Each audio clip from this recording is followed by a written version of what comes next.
Hey there, fictional friends, and welcome to another episode of Fully Booked. I'm Megan. And I'm Shireen. And it is our second week of Historical Fiction Month over here on the pod. So... On the pod. On the pod. That's not a weird thing to say in the podcast world, okay?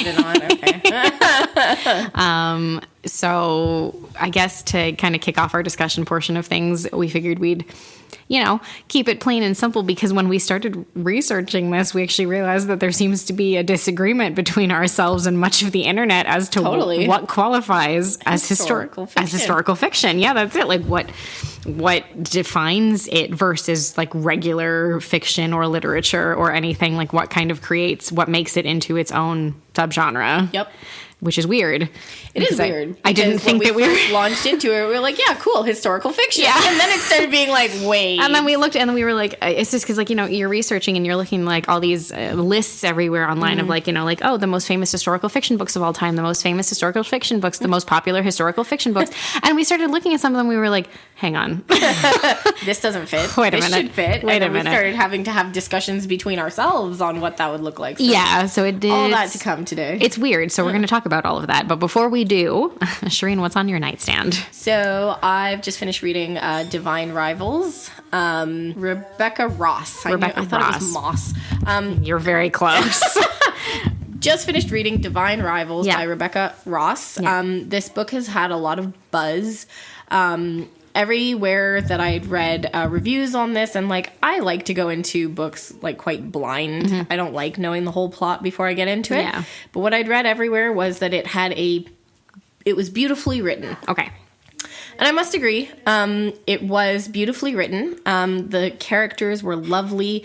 I really enjoyed the concept of the story. So the story follows Roman Kitt and Iris Winnow, who are writers for a gazette, but it takes place in a fictional place. Okay. But it's also kind of supposed to be I got the feel that it was either World War I or World War II, Britain. Oh. And it's basically about these two, and it's a love story between the two of them. Yeah.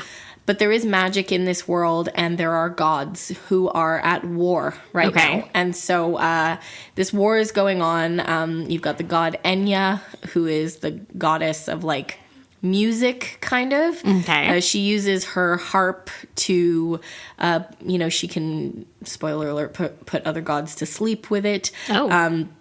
And then there's this other god who is the god of, I can't even remember now if he's the god of war or something along those lines, kind of. But he's essentially supposed to be the devil, is the way he's positioned. Okay. Because he has access to the underworld, this guy. Oh, I see. Okay. Yeah, and so the first book, like a Hades level god? Okay. Yeah, and so he's kind of, the first story is centered around building up of this war that's happening, and then these two characters who inevitably fall in love, even though it's kind of like a enemies to lovers trope. Sure. This one, and they have these magical typewriters, and they don't realize that they both have these typewriters. Okay. And so if they write letters to each other, then on their typewriters, then they will be able to send their letters to each other through their closet doors. Oh my gosh, yeah. This has so many different elements. Yeah, it's got all these different elements, and when I read the first book, I was kind of wow, that is a lot of stuff. But I've started reading the second one, and I think the second one has more to go off, because the world building's already done, Right. But yeah, definitely recommend it. It's very beautifully written, and it's all about words, obviously. Of course. Letters. Yeah, especially writing letters and everything. Yeah. Of course, no wonder everybody was commenting. You were saying that it was so beautifully written, because of course it's all about the written word. Exactly. So that makes sense. Yeah. What about you, Megan? What's on your So I recently finished the Resort by Sarah Ox, I believe. I'm sorry if I'm mispronouncing that, which is a newer publication. I think, when was this published? This was published February of 2024. So yeah, it's a slightly newer read. Very thriller. Very much almost vacation thriller to an extent. Thrillers that take place in more tropical areas, I find really lend themselves well to a vacation read, if you're going to do something like that, or a beach read, something that's set somewhere else. Oh yeah. It takes place in Thailand on an island called Koh Sang, and it's got this really nice beach resort and everything like that.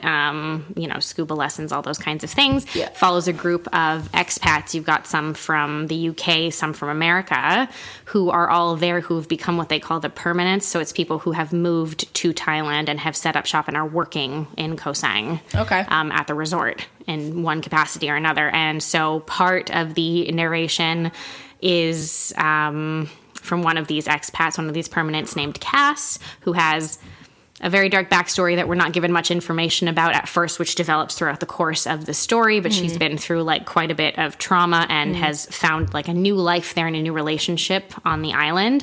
And also, in contrast to that, as somebody who's been there for several years, there's a woman named Brooke who is a travel influencer. Okay.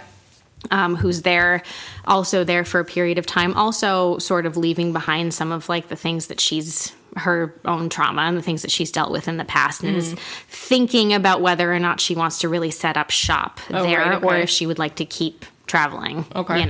And feeling, the usual things that you get from stories about people who are influencers, feeling phony and fake with what they're doing, but doing what they have to do because they need to make some money and do these things anyway, all that kind of stuff. Right. And all of them have come together and have kind of gotten to know each other. And then at one of the kind of famous beach parties that they have on a Friday night, the next day, a young girl who was there who had shown up previously and was asking for help from Brooke turns up dead.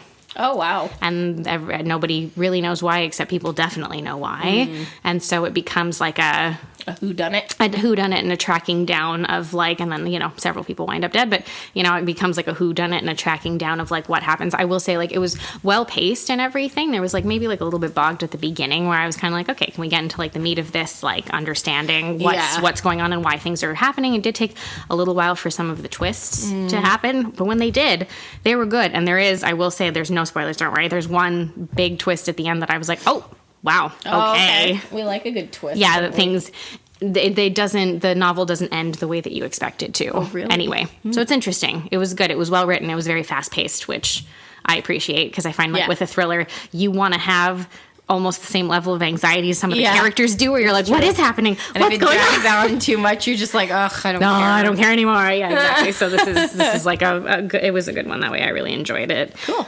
Okay, so let's talk about our gripes here. Historical fiction. Okay, so when we went into this at first, we were historical fiction. History plus fiction. However, as we started looking into this, because we were both kind of asking each other, oh, well, what would you peg down? And, I think we both agreed on things like Outlander. Yeah. But as we were looking into it and looking through these lists, as Megan mentioned, we then had to look up the definition of historical fiction. Yeah, because it was starting to bother me. Which did not clear anything up here. No. And so the nuance as we go into this discussion is that, there's historical fiction in that there are books that take place at a certain time in history. Yeah. So we can take The-Great-Gatsby or Les Miserables or, Pride and Prejudice, whatever. Prejudice, that were written at a point in time. Yes. But they take place in that same time period. Yes. However, if we read it now, that's part of history because we're learning about that historical time. But does that qualify that as historical fiction? Because our gripe for all of this, came from the fact that I think both of us started chatting about it, and we both had the same idea, where for us, historical fiction fell more into the realm of, yes, a story taking place during a particular time period based in reality. That time period is usually based in reality, an actual time period that occurred. However, it wasn't written in the same time period. Yeah, it was written by a modern author years later. Yeah. And it takes place in that time period.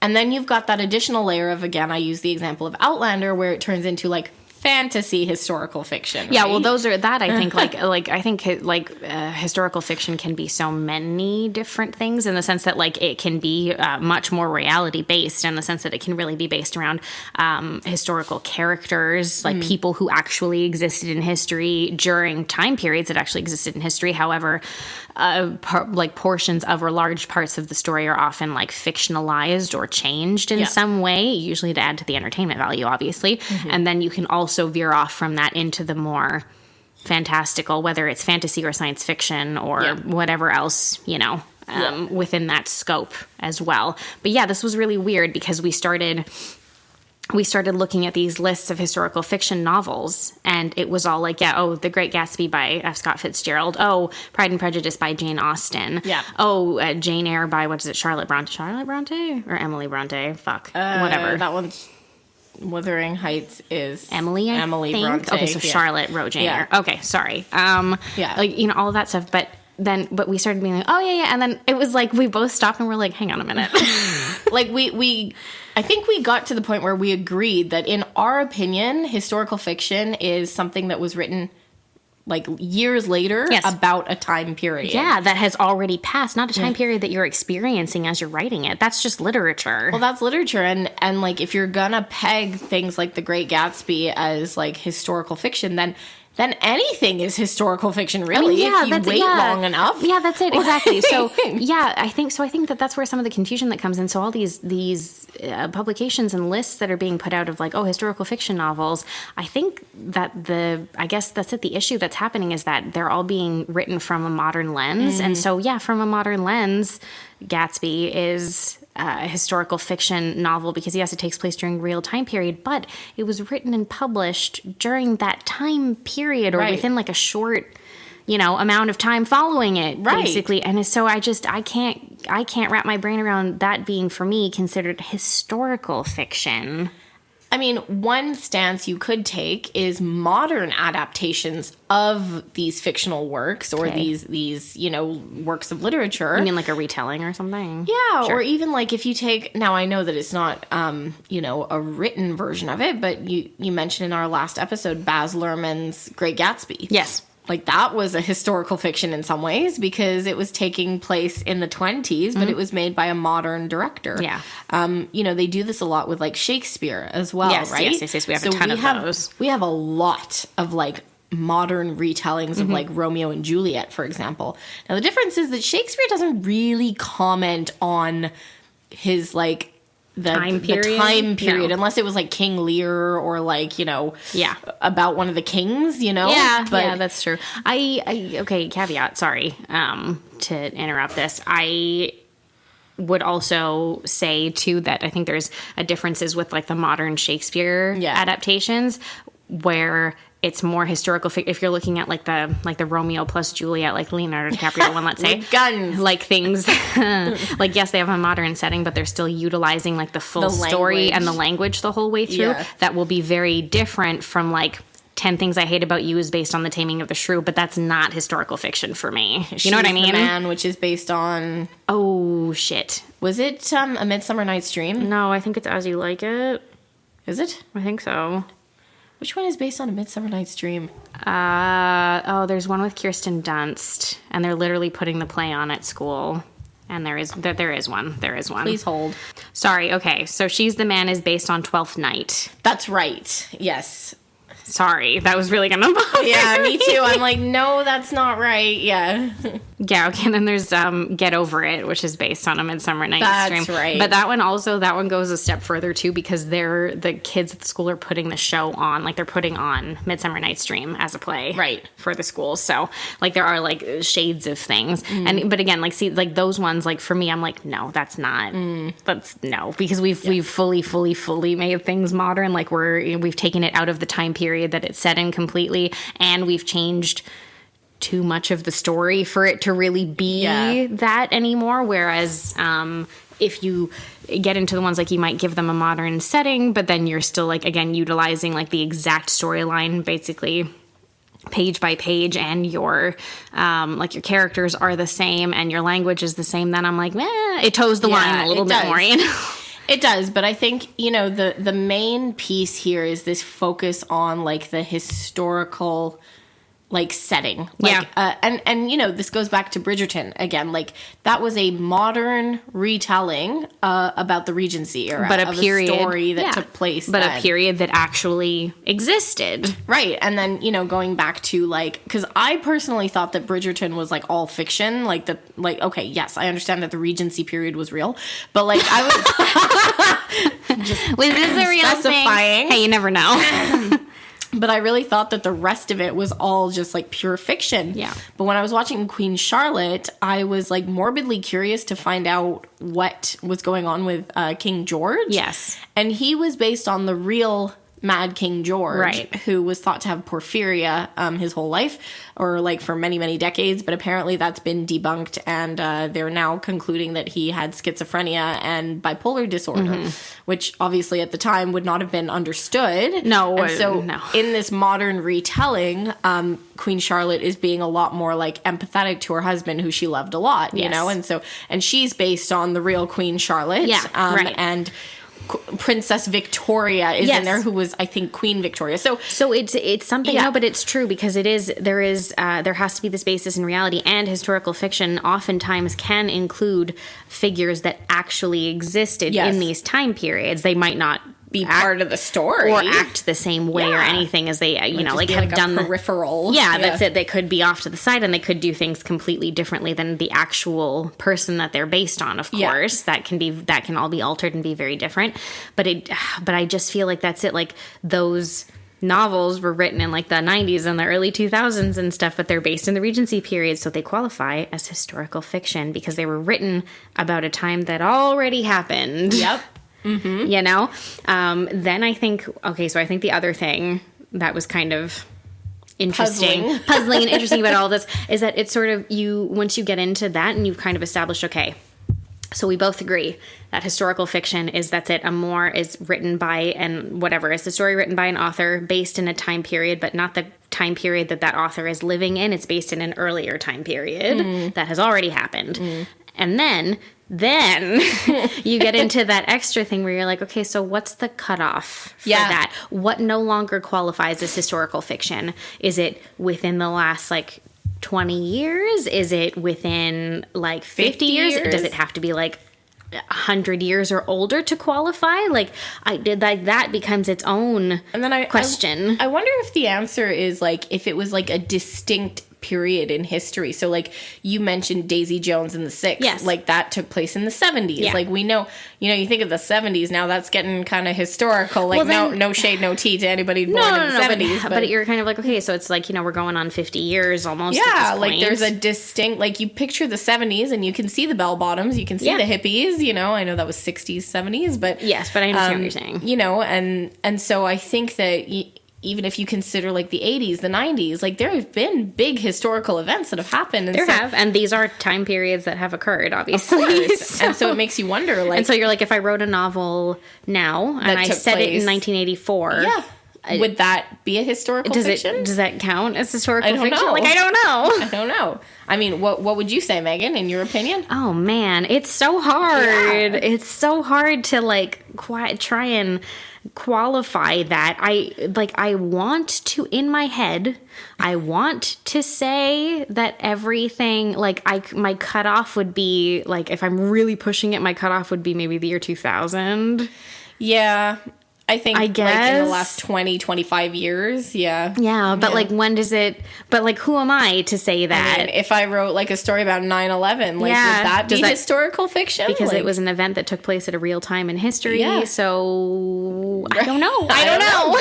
I have no idea,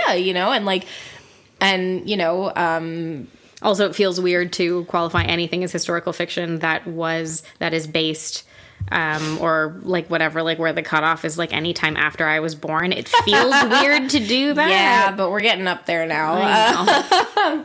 But like, even Stephen King's like 11/22/64, like that was kind of a really great example that of historical definitely qualifies fiction. as historical fiction. Yeah, because it takes place in history. Like, it's not necessarily something that happened. Like, no, the dude didn't go back in time and observe all this. No, but he does comment on the real things that happened. Yes, at the time. exactly, and it's taking place during a real event in history. Kennedy's assassination occurred in 1964. So I would argue if somebody wrote a story about 9/11, like that could fall into historical fiction. Well, what's the Extremely Loud and Incredibly Close there? There's Jonathan Safran Foer, I believe. It's a novel about, and that does take place, it's from a child's perspective, but during 9/11.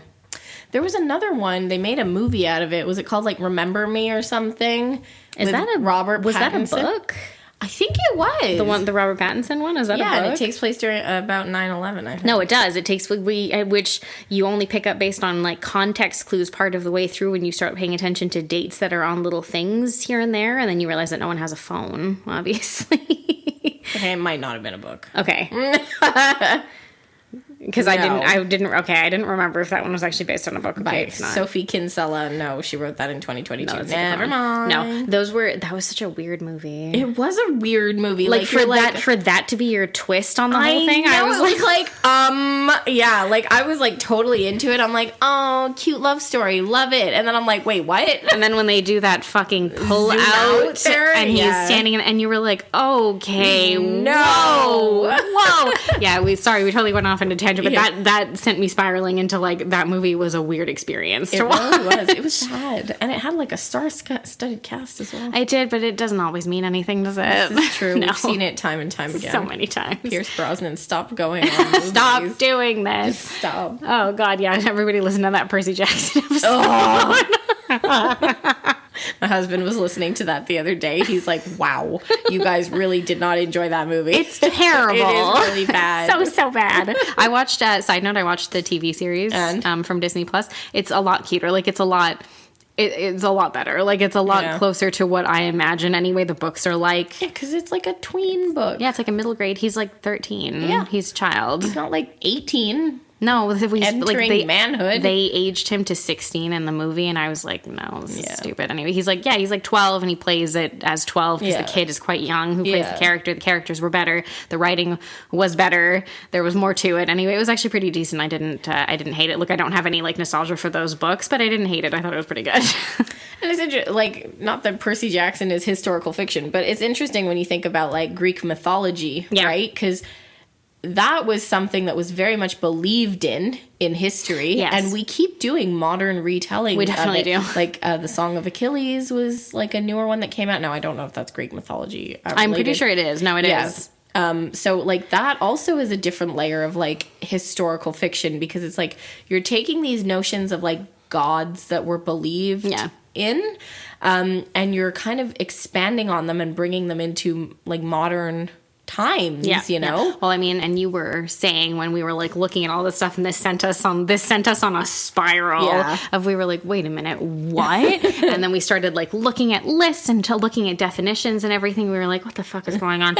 And this sent us on a spiral where you were like, wait a minute, what about that one set during like the World's Fair that you that you read? And I was like, no, that's Devil in the White City, which is, it's nonfiction at that point, which I think no longer qualifies it as, because it's, because you said it's true crime. It's a recounting of events. It's not a fictional take on something. Like if they had written it from the standpoint of somebody who was murdered, or the murderer, or a passerby or something, like absolutely that would be fiction. Like Journal of the Plague Year, fun fact, was the first ever work of fiction, right? And that was a commentary of like somebody who was walking around during like the plague and the Great Fire of London. Right. We've later found out that it was written by an author who actually pulled out his uncle's journals, so it wasn't his retelling. So it was actually fiction. Isn't it so interesting how there are so many times where things like this happen? There is that, and like I said, there has been much discussion over the decades about In Cold Blood. Oh, yeah. Because by Truman Capote. Because for so long it was widely considered that the first true crime